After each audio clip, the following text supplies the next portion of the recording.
European allies and our NATO allies are so thankful that you are no longer president and that we understand the importance of the greatest military alliance the world has ever known, which is NATO. Sending people into our country, their crime rates are way down. Putin endorsed her last week, said, I hope she wins. And I think he meant it, because what he's gotten away with is absolutely incredible. It wouldn't have happened with me. The leaders of other countries think that they're weak and incompetent, and they are. They're grossly incompetent. And I just ask one question. Why does Biden go in and kill the Keystone Pipeline and approve the single biggest deal that Russia's ever made, Nord Stream 2, the biggest pipeline anywhere in the world going to Germany and all over Europe? Because they're weak and they're ineffective. And Biden, by the way, President gets paid Trump, a lot of money. Thank you. We have a lot of issues to get to. And I want to turn to the war in Ukraine. We're now 2.5 years into this conflict. Mr. President, it has been the position of the Biden administration that we must defend Ukraine from Russia, from Vladimir Putin, to defend their sovereignty, their democracy, that it's in America's best interest to do so, arguing that if Putin wins, he may be emboldened to move even further into other countries. You have said you would solve this war in 24 hours. You said so just before the break tonight. How exactly would you do that? And I want to ask you a very simple question tonight. Do you want Ukraine to win this war? I want the war to stop. I want to save lives that are being uselessly, people being killed by the millions. It's the millions. It's so much worse than the numbers that you're getting, which are fake numbers. Look, we're in for 250 billion or more, because they don't ask Europe, which is a much bigger beneficiary to getting this thing done than we are. They're in for $150 billion less because Biden and you don't have the courage to ask Europe like I did with NATO. They paid billions and billions, hundreds of billions of dollars when I said, either you pay up or we're not going to protect you anymore. So that's maybe one of the reasons they don't like me as much as they like weak people. But you take a look at what's happening. We're in for 250 to 275 billion. They're into 100 to 150. They should be forced to equalize. With that being said, I want to get the war settled. I know Zelensky very well, and I know Putin very well. I have a good relationship, and they respect your president, okay? They respect me. They don't respect Biden. How would you respect him? Why? For what reason? He hasn't even made a phone call in 2 years to Putin, hasn't spoken to anybody. They don't even try and get it. That is a war that's dying to be settled. I will get it settled before I even become president. If I win, when I'm president-elect, and what I'll do is I'll speak to one, I'll speak to the other, I'll get them together. That war would have never happened. And in fact, when I saw Putin after I left, unfortunately left because our country has gone to hell. But after I left, when I saw him building up soldiers, he did it after I left, I said, oh, he must be negotiating. It must be a good, strong point of negotiation. Well, it wasn't, because Biden had no idea how to talk to him. He had no idea how to stop it. And now you have millions of people dead, and it's only getting worse, and it could lead to World War III. Don't kid yourself, David. We're playing with World War III, and we have a president that we don't even know if he's... Where is our president? We don't even know if he's a president. And just to clarify they here... They threw him out of a campaign like a dog. We don't even know. Is he our president? But we have a president, Mr. President, that doesn't know he's alive. Your time is up. Just to clarify in the question, do you believe it's in the U.S. best interest for Ukraine to win this war, yes or no? I think it's the U.S. best interest to get this war finished and just get it done. All right. Negotiate a deal, because we have to stop all of these human lives from being destroyed. I want to take this to Vice President Harris. I want to get your thoughts on support for Ukraine in this moment, but also, as Commander-in-Chief, if elected, how would you deal with Vladimir Putin, and would it be any different from what we're seeing from President Biden? Well, first of all, it's important to remind the former president you're not running against Joe Biden, you're running against me. I believe the reason that Donald Trump says that this war would be over within 24 hours is because he would just give it up. And that's not who we are as Americans. Let's understand what happened here. I actually met with Zelensky a few days before Russia invaded, tried through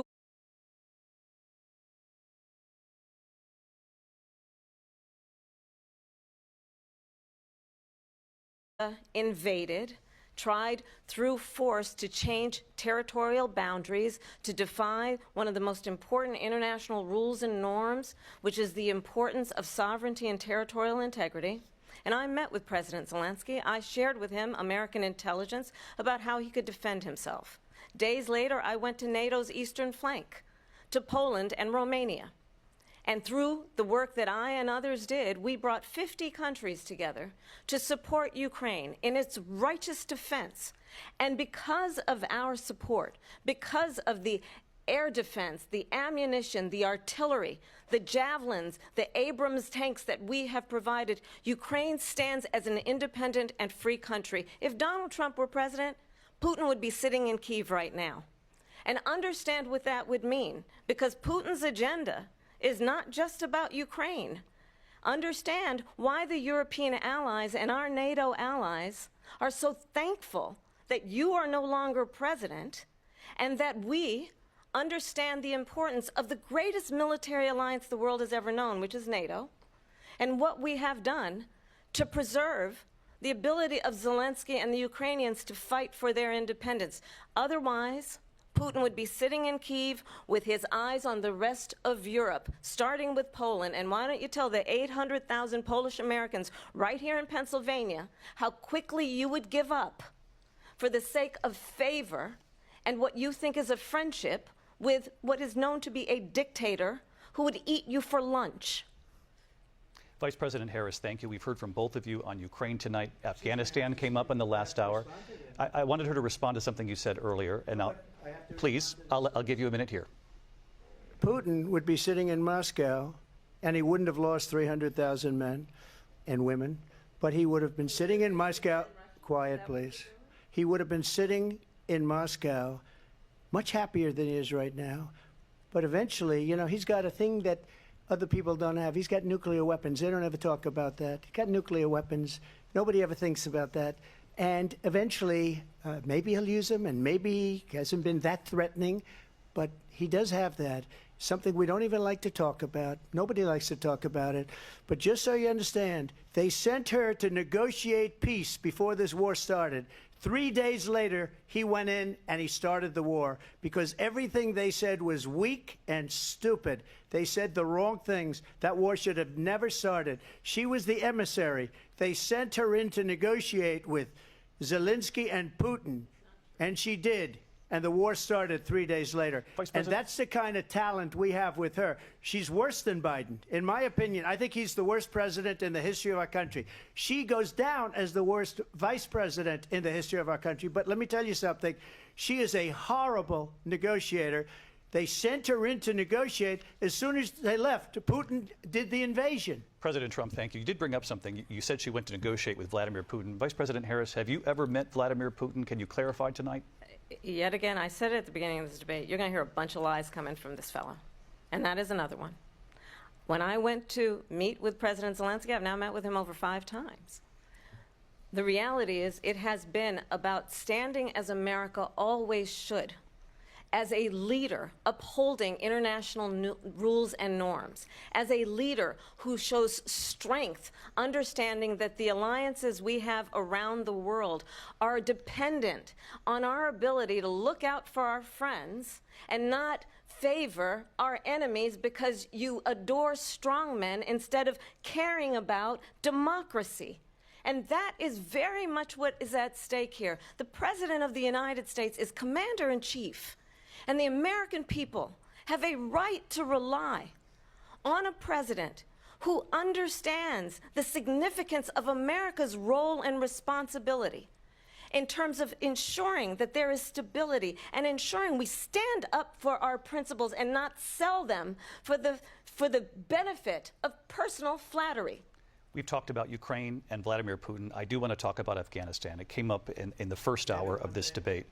I want to move on to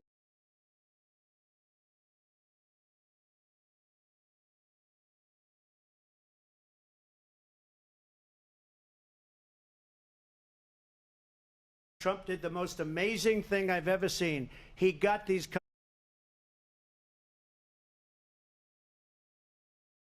countries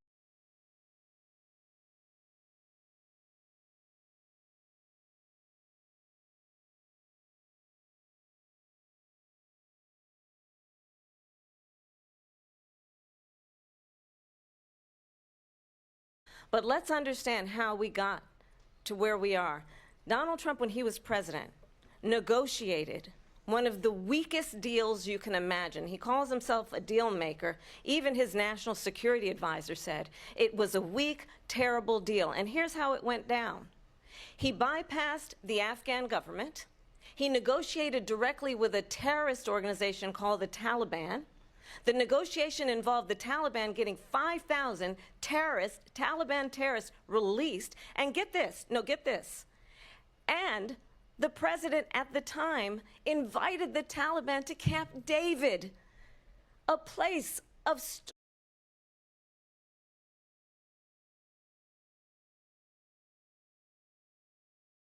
storied significance for us as Americans, a place where we honor the diplomacy, where we invite and receive, respect leaders. And this